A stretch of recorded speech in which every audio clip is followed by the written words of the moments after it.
Welcome to the Seven Figure CEO podcast, where we talk all things marketing strategies, business systems, personal development insights, and conduct interviews with successful CEOs and entrepreneurs. Learn the exact strategies on how seven-figure CEOs market and scale their companies with your host, Chris Rodriguez. Welcome to the Seven Figure CEO podcast. Today, we have two special guests with us, Jessica and Trevor McClung, a husband and wife duo who own Championship Martial Arts Tribe in Colorado Springs, Colorado. I've had the opportunity to get to know the McClungs over the last few years as their GrowPro clients and Maya and CMA clients. Super pumped to have them on the show today. McClungs, welcome. Thank you. Thanks. Good to be here. Yes, and the Mohawk is on point as always. For those of you that are listening, we will have this on YouTube if you want to see the epic Mohawk Mr. McClung is rocking. So why don't you guys tell me a little bit about the school? How long have you been in business? How did you get to open your martial arts school? I worked for a different martial arts company for about a decade, a little bit more. And we ended up taking over one of those schools. And then through a lot of differences in how businesses should operate, we ended up taking full ownership of that school that we were operating. So we've had that since June 2017. And how was that process of taking over an already established school? Did you guys rebrand? What was that process like? Yeah. So initially we took it over as a piece of that organization. So nothing really changed. During that time, we started with Maya and some different things like that and realized that there was a whole different way to do martial arts and be a martial arts business. And a lot of those changes weren't super well received. And so through that process, it became more and more difficult until 2021, when we actually switched over and rebranded and did a bunch of stuff there. Awesome. So we've got a husband and wife team. Why don't you guys kind of break down some of your individual roles that you each take on at the school? I am a black belt, but that is not my passion. So I basically run the business side of life for the business. I am the manager. I help with the staff and all the finances and things like that, make sure that the business side of things is running as smoothly as possible. And then I get to do the teaching, instructor training, curriculum planning, those types of things. So you got kind of like a clear definition of on the mat responsibilities versus off the mat responsibilities. Very clear definition. Yes. Okay.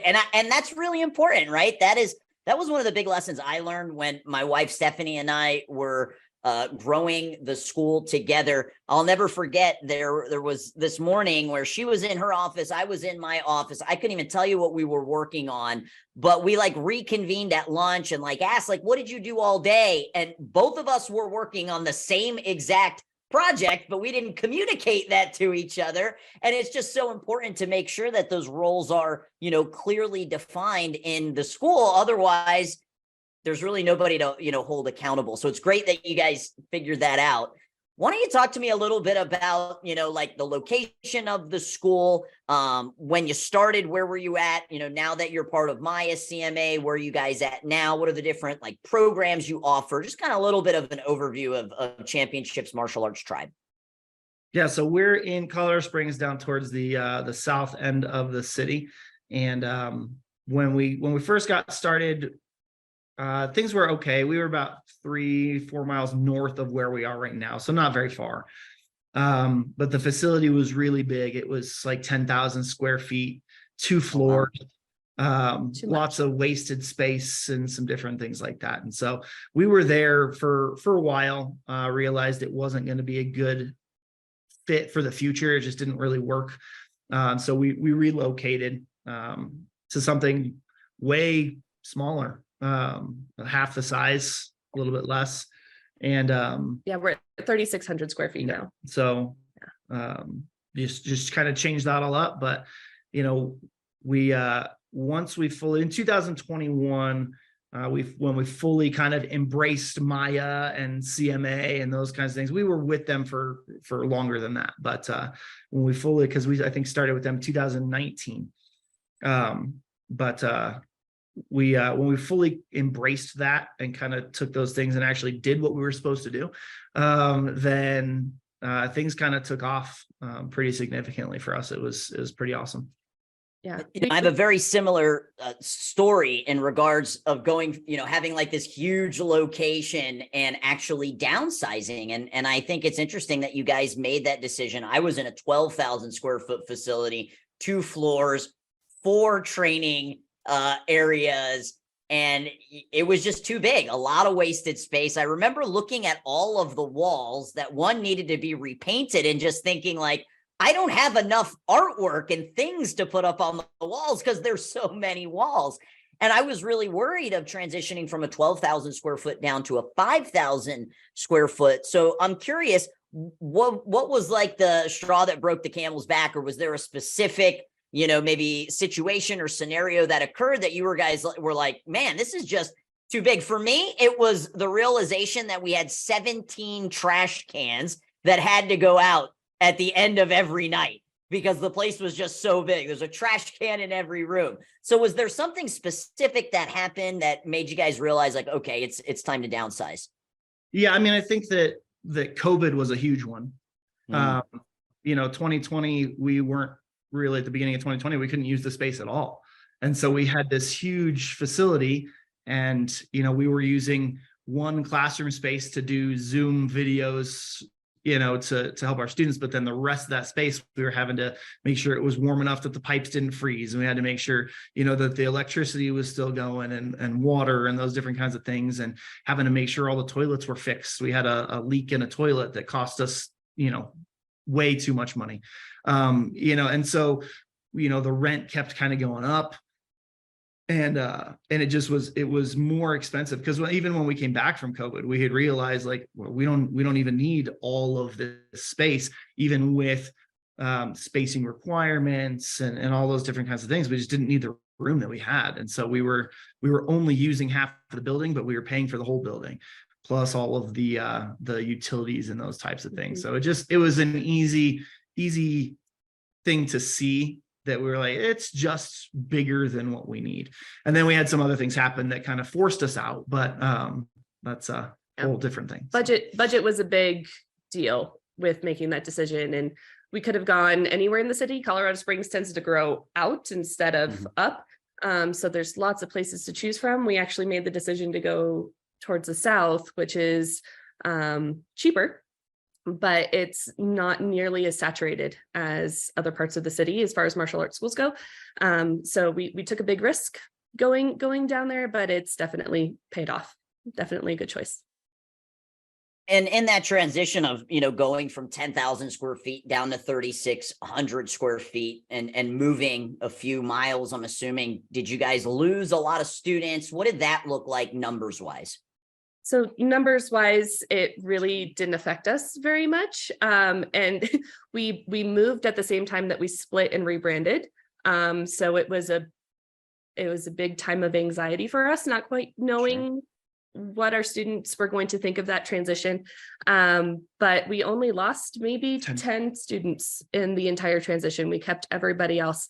And we've just grown since then. So that's amazing. I was super nervous of being able to sell, losing 7,000 square feet. And I remember the very first day that we opened, and I was fortunate that it was a vanilla shell. So I got to kind of build like my dream martial arts school from the ground up.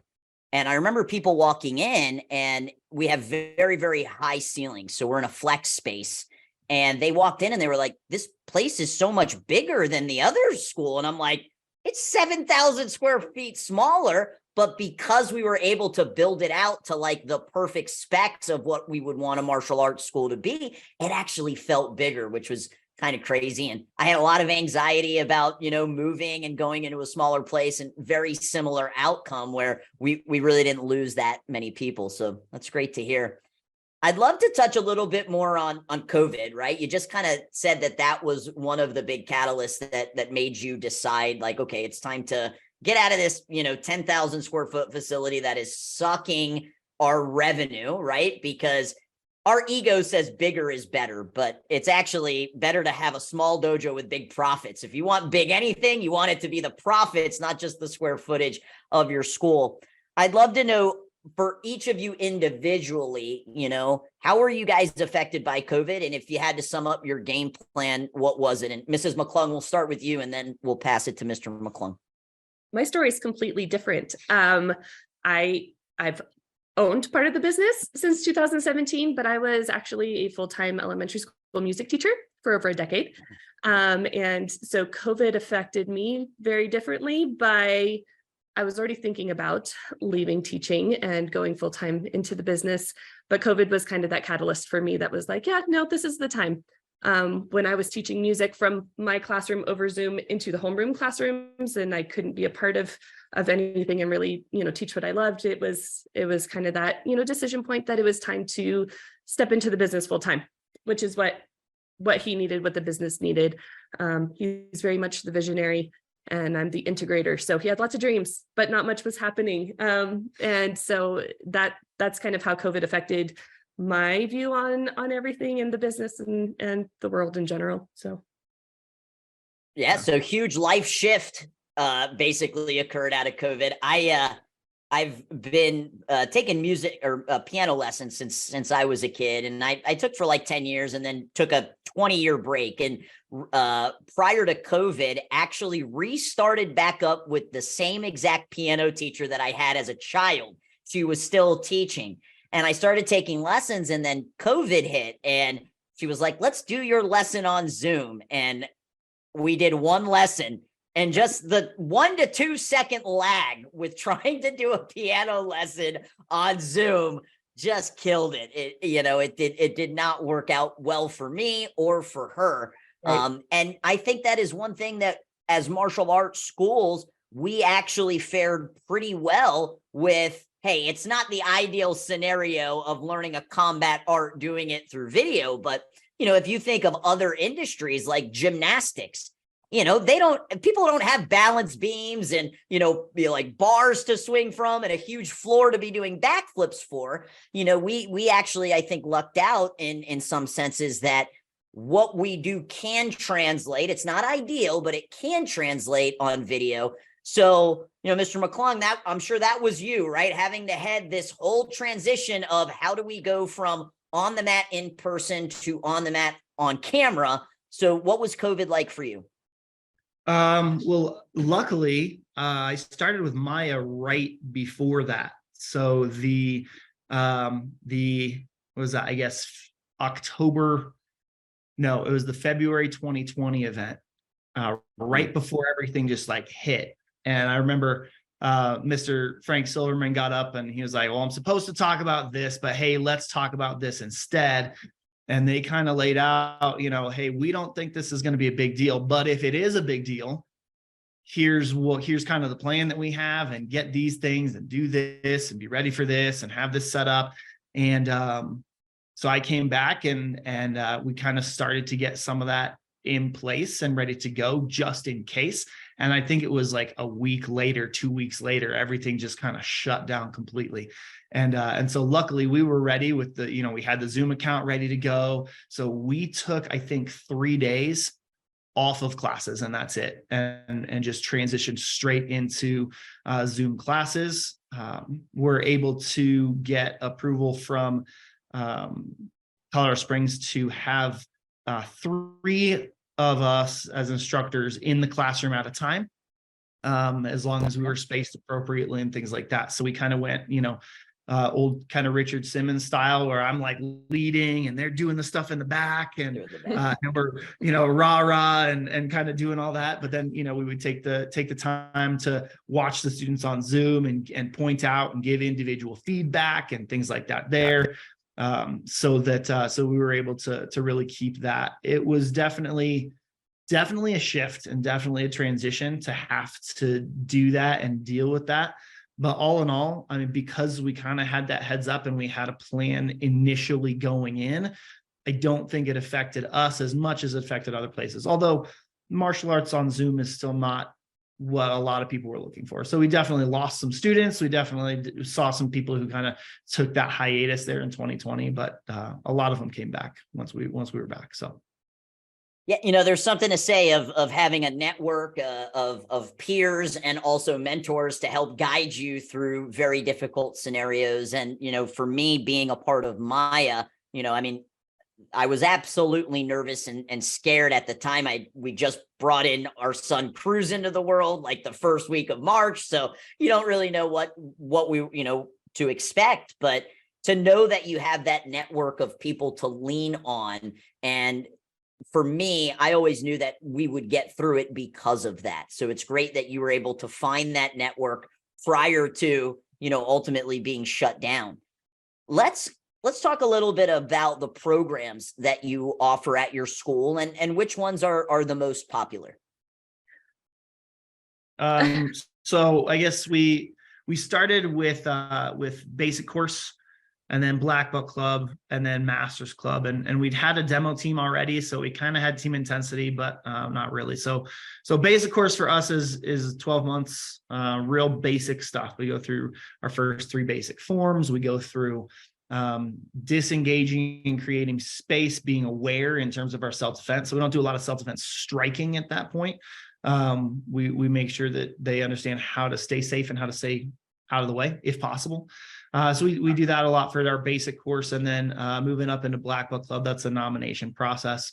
Moving up into that 3-year program there, which has single nunchuck, single stick training, bow staff, and then we do a boxing rotation in there. So because we're primarily a Taekwondo school, and so we don't do a lot of punching.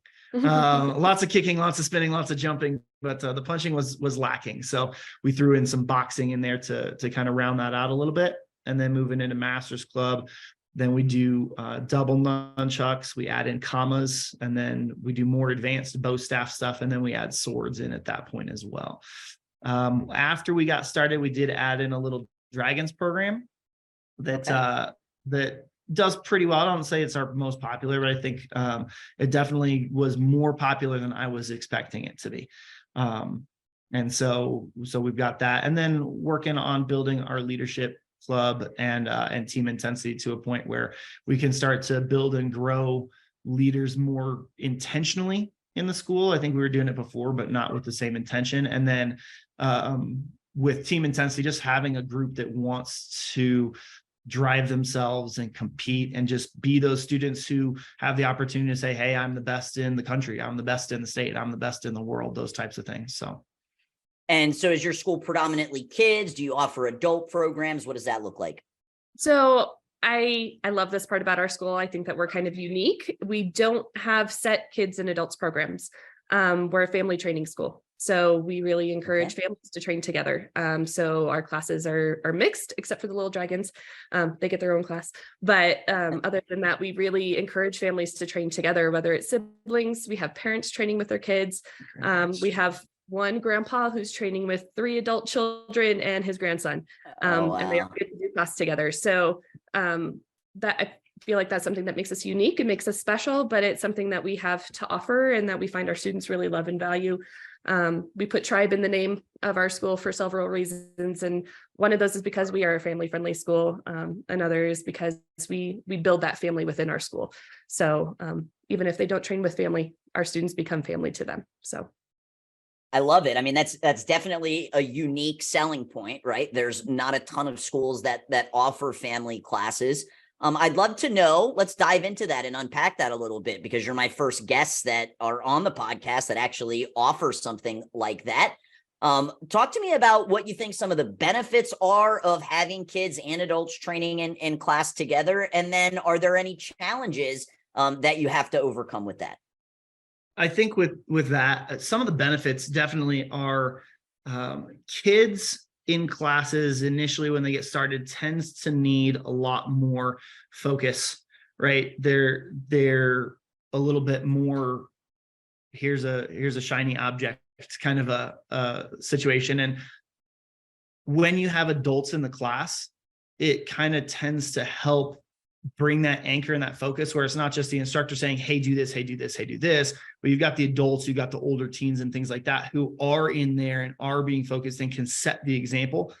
So you have more of a social contract in your classroom of, hey, this is what the expectation is. And so I think that that's really helpful. But at the same time, a lot of times adults tend to be, when they get started, a little bit more self-conscious. They're very shy. They're very worried about, am I going to do a good job? Am I going to be good enough? Am I flexible enough? Am I strong enough? All these different kinds of things. And kids just go for it. And I think that it gives adults the opportunity to kind of let some of that down and realize, like, this kid's not looking at me and judging what I'm doing. They're having a hard enough time just focusing on what it is that they're working on. But the energy from the kids and the drive of them just wanting to get better and enjoying being there, I think really helps adults to not have to worry so much about, am I doing it right? And be able to get in there and worry about, am I having a good time? And am I getting better? And so I think that that's really, really huge. In terms of downsides, I think the biggest downside is, depending on the class, there's going to be somebody who's like 6'4", and the closest partner to them is going to be like 4'2", right? Like, and so trying to do certain drills in that way can be a little bit more difficult. Luckily, we've got an awesome instructor team, and so they can kind of help out with that and do some partner stuff there. But really, the biggest thing that we have is there's a certain population of adults who thinks that training with kids is bad, that it doesn't allow them to progress as well or as fast as what they want. I don't agree. I think that there's a lot that adults can learn from being in class with children. And I think especially at beginner levels, there are plenty of things that adults need to work on that they think that they're already good at, that being in class with kids can help with. So I think that's one of the bigger challenges. I think sometimes adults don't want to come and train if they're single adults, if they're coming in without a family, that they don't want to necessarily come and train because they see a class that has a bunch of kids in it, and they expect, just like you'd expect if you went to like an elementary school playground, they expect kids just running wild and making noise and not being focused and not being able to do what they're supposed to do. And as an adult, that can be a turnoff in that regard. So another benefit, I think, is how much we support the family unit by allowing them to train together. I trained with all three of our kids all the way through black belt, and it was an amazing opportunity to be able to do that with them. And I think parents a lot are looking for ways to be more involved in their kids' lives. And so being able to train in a sport with them is something that they've never even thought of, because you can send your kid out on a soccer field or, the basketball court, and you can watch and you can support, but martial arts is something that you can actually get on the mat and do with them. So a lot of parents come in, never even thought about training before, and are now training with their kids. And it's amazing to watch families grow together that way. I love it. We don't offer family classes at our school, but we do offer family style of events where kids and parents can train together, like a Mother's Day class and a Father's Day class and family fun night. And I remember one year my mom was actually in town. This was when she was living in California, and she came to visit, and it happened to be Mother's Day. So she got to come to our Mother's Day class. And, I'm like 30 years old, and she got on the mat and she earned her pink belt and she broke a board. And I'll never forget it, and she'll never forget it. She was so excited about breaking the board that she put it in a shadow box and has it, up on the wall. And it is incredibly impactful. So I love that you guys have made that a part of who you are. And I love how you tied the name of the school into it as well. Super cool. Let's kind of shift gears. And as a digital marketer, I got to ask about marketing. So what types of marketing do you guys, normally do, on a month-to-month basis in your school to attract new students? It's all you. That's all me. So we do use GrowPro, who does our social media marketing for us. Got to say that was a very, very scary first step to say, yes, I'm going to invest this money in marketing. Because 2 years ago when we signed on, we didn't have the money to do it. But you got to spend money to make money. And so that investment has paid off. We've actually increased our budget, and I'm looking at, going into the summer, we actually have the funds to increase it again. So That's awesome. so the social media marketing has been really good for us. We have a lady who does Google stuff for us and gets us up to date on all of our listings, like Yelp and like all the 5 bajillion ones that I don't even know what they all are. She makes sure that all of our listings are good and up to date and accurate, so that our Google ranking is really good. We're aiming to stay in that, top 3 that show up when you search, and we're sitting around number 2 usually. So when somebody searches for us, so actually seeing people come in off of Google has been amazing. And they're usually more focused when they come in, like they know what they're looking for. So those are good kinds of leads that we like. We do partners in education.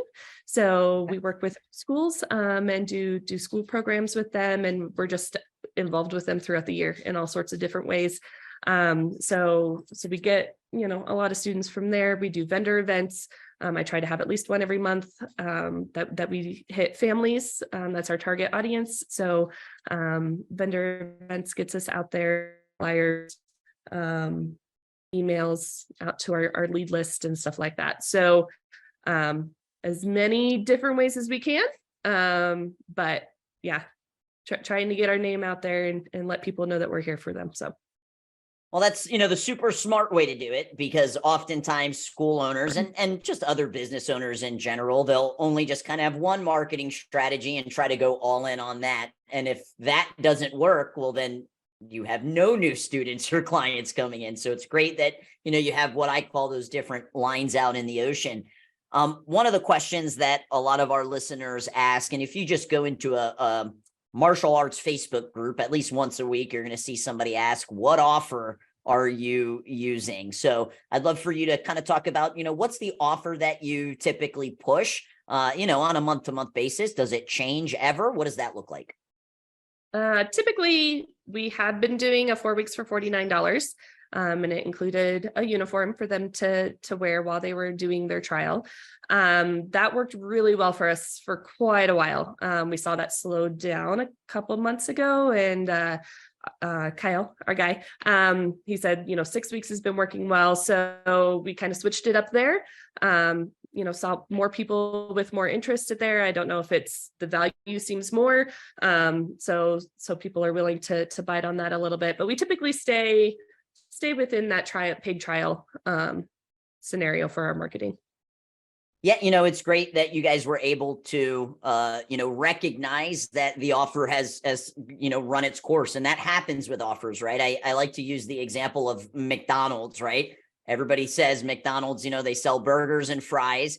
I'd say milkshakes, but the milkshake machine's always broken, so we'll just stay burgers and fries. But even McDonald's, they have a different offer every single month, right? Whether it's the McFlurry, the McSalad, the McRib. So it's great that you guys were able to recognize that. Let's talk a little. You had mentioned earlier, that Mr. McClung is the visionary and Mrs. McClung is the integrator. What do I know what those terminology that terminology is from EOS, but if somebody doesn't know what that means, kind of explain that a little bit. So it means that my husband is a dreamer. He has lots of big ideas and things that he would like to see happen. And all of them are great. All of them are great. All of them. Every single one. There's not one bad one. No. Well, but my job as the integrator is to listen to all of his dreams and ideas. And then I kind of narrow that down and focus it. And, you can't spread yourself. So you're tackling 10 different projects at one time, right? Then you never get anything done. So my job is to be the one that comes in and says, this is a great plan. Let's work on this. Let's implement this. And so we get that implemented and, part of our systems. And then, we go on to the next stream and the next one. And it's really funny because we did a strength and weakness evaluation with our staff a couple of weeks ago. And that was one of the things that they said was one of my strengths, was that I actually came in and things happened, and that didn't used to happen around our school. So it takes both to dream big, because I do not dream big. I live very much in reality. And so taking his big dreams and seeing his visions come to life is a true joy for me to be able to help be part of that puzzle. So. And I think too, with a lot of visionaries, I think that there's, and at least it was true for me, until you understand that that's what's going on. For me, there was always this feeling of there's this great thing and I know that I want to get it done. And I would start and I'd have this like week where I was just all in on this thing, but then it would kind of fizzle. Right. And I always looked at it as that I just didn't have the ability to follow through on anything. Right. And so it was really disheartening for me because I'd have these great ideas and I knew they were great ideas, but because of everything that was there and because of all the ideas that I continued to have, it just nothing ever really finished. Right. Like we'd get in and start and, hey, there's this really great thing. And there'd be this big push, but then after that big push, there was nobody to continue to carry that. And so a lot of those great ideas kind of died just because, there wasn't. And so as a visionary who didn't realize that that's what was going on, it was really discouraging to be able to look at that and realize that I wasn't good enough. Right. But I think any business, you have to have a team of people. And so what I realized, and I think I knew it, just from our marriage, and things like that, but that I am better when she's around.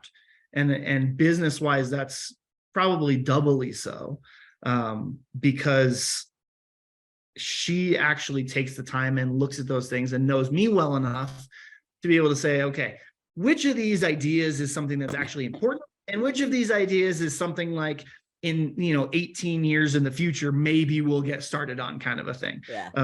But if there are people that are out there who are single school operators and things like that, who kind of see that happening, where they've got these great ideas and they go and then they just kind of fizzle, I would say very good possibility they just need an integrator.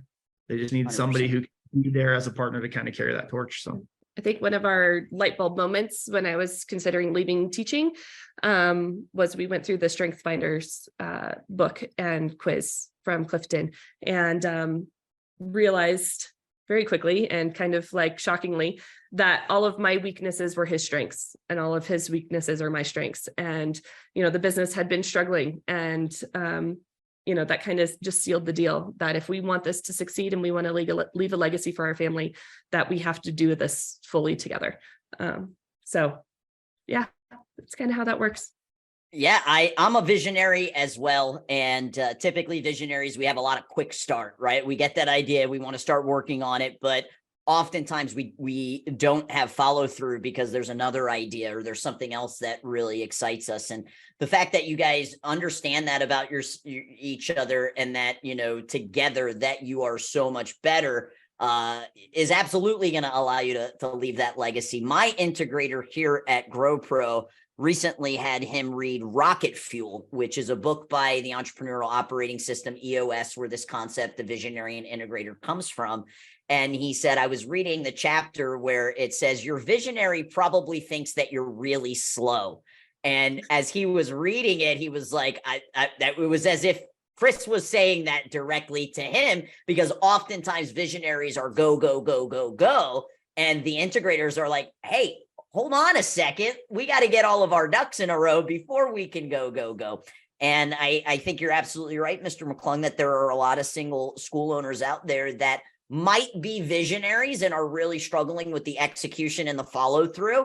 And then there are some that are actually integrators. They're really great on the follow through, but they're not dreaming big enough. They're not thinking 5, 10, 15 years down the line. So that's awesome that you guys got that on lock. And, I know when my wife and I were working together, I was the visionary and she was the integrator, and having that laid out in those roles and responsibilities, make the marriage better and also will make the school better as well. So I'd like to kind of shift a little bit here and go into just some wisdom questions. If you were to start all over again, hindsight's 2020, what's one thing that you would have done a little differently? I think our situation's interesting because, I'd been a part of teaching and running a school and things like that for so long before it was our school. But I think one of the things that we would do differently, or at least I think we would do differently, is when we decided to jump in and say, hey, yes, we want to own this and we want to do this, I think it would have been all the way us together the whole time, rather than having to kind of fight with that and then figure it out later. We knew that we were a good team already, but we just didn't translate that into business, I guess. And so I think one of those things would be just being able to do that together from the start. I think that would have helped with a lot of issues that we had all the way through, just kind of until, the last couple of years. I think that's number one. But number two, and we kind of talked about this, earlier this morning, is just that martial arts is really amazing. And there are a lot of people that love it and that love going in and teaching and sharing that knowledge and those different kinds of things. But doing that is different than owning a business. And so understanding that a love for martial arts and a passion for passing that on to other people does not necessarily mean that you should be necessarily an owner, a business operator. And I think that I didn't understand that initially. And I think that luckily for me, I have Jessica. And so we were able to make it work. But if it had just been me and I had jumped in and I had all this business stuff bogging me down and had to teach, I don't think I would have made it, because the teaching and things is what I love to do. The figuring out what our marketing ad is going to be and making sure that it's, that we know our cost per lead and all the different kinds of things, and keeping track of the bank account and the payroll and all these different kinds of things. Like I can do it, but I don't like it. And it just took away from everything else, in my opinion. So I think that's an important thing, is just knowing what it is that you're getting into. And I think I didn't know that right away. So that was something that, obviously if you talk to yourself in the past, just know what you're getting into initially. So, I was at Laurie Park Zoo yesterday with my wife and son, and we had just walked into the park, and we were walking through where the monkeys were, and there was this, what I'm assuming husband and wife and their child. And I just caught a sliver of their conversation right as they were walking by. And he said, yeah, those karate schools are a dime a dozen. So that's all I heard, right? So I don't know exactly what the context was. And that hurt to hear that, right? That hurt to hear that. But I believe that the majority of non-martial artists and families, think that because of what you just said. There aren't that many martial arts schools that are treating this like an actual business. They're treating it as, hey, I have this passion, I have this love, I'm pretty good at teaching, let me open a school. And I think that once you become part of a network like Maya, and you can see what is really possible, is you can still do all of the stuff that you love and that, you have a passion for, if you have the systems and processes to do maybe some of the stuff that, you don't love, and developing a team. And I really loved what you said earlier today, is that you're trying to get more intentional about your leadership program, right? And I think that all of us that own martial arts schools, you're going to have those handful of kids that are just kind of the naturals, right? They just naturally get it down. But being super intentional about developing a leadership program, so it's not just the kids that are naturally, kind of front of class, first of class can benefit from that. Love it. Mrs. McClung, would your answer be different if you were to start all over again? One thing that you've done differently? No, maybe leave the music career earlier, maybe? So, everything he said was very accurate. But yeah, I would have, I tried to split my focus too much. And it didn't benefit us. It didn't benefit really my teaching career, and it didn't benefit my family for me to be split as much as I was. We've seen a huge change in the business and our marriage and our family over the last couple of years, since I have not been trying to do everything.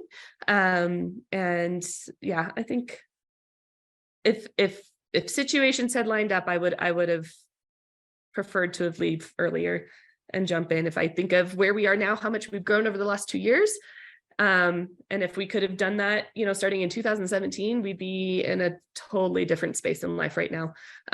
So, regrets, but always moving forward. Yeah, and I mean, kudos to you to walk away from a, guaranteed paycheck, from benefits, from something I'm sure that you loved, right? Like I'm assuming there is some passion for music. You don't become a music teacher unless you probably enjoy music.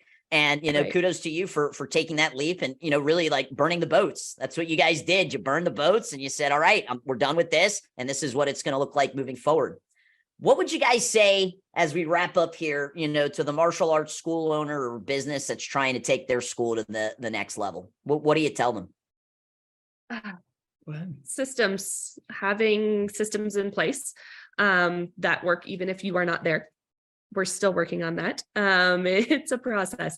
So definitely having those systems in place and having a mentorship group like Maya and CMA. I can't tell you how many times I have reached out, to various people, including yourself, like, what do I do right here? Because this is totally different career path than I ever thought I was going to be on. Getting that advice, getting that mentorship, getting that support and encouragement is huge, because it's so easy to feel alone and isolated sometimes, but knowing that you have those people. So not only our mentors, but we have friends that are school owners throughout the country that we can bounce ideas off of, say, hey, what do you do when this happens? And that is invaluable to have that. I love it.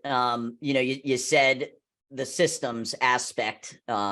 I think it can be very daunting when school owners, business owners, any business, right? When you start thinking like, okay, I need to get everything out of here and it's got to get on paper. And, one thing I do want to tell the audience is, to me, systems and processes, your SOPs, your manuals, those are living, breathing documents. It's not necessarily a box you get to check off and never have to go back and tweak. It's kind of like people, right? It's like, there's not this box on the to-do list that you could just say, okay, I'm done with the people portion of my business. Let me move on to the next aspect.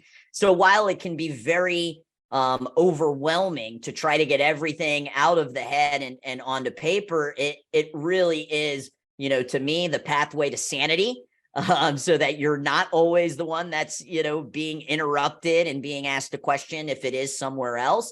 But it's also something that is always going to be evolving and tweaking as your business grows. Mr. McClung, what do you say to the owner of a martial arts business that's ready to take their school to the next level? I would say understand where your strengths and your weaknesses are. And there are going to be parts where it's really evident that you need some help. And a lot of times people will just say, there's just no way that I can get that help.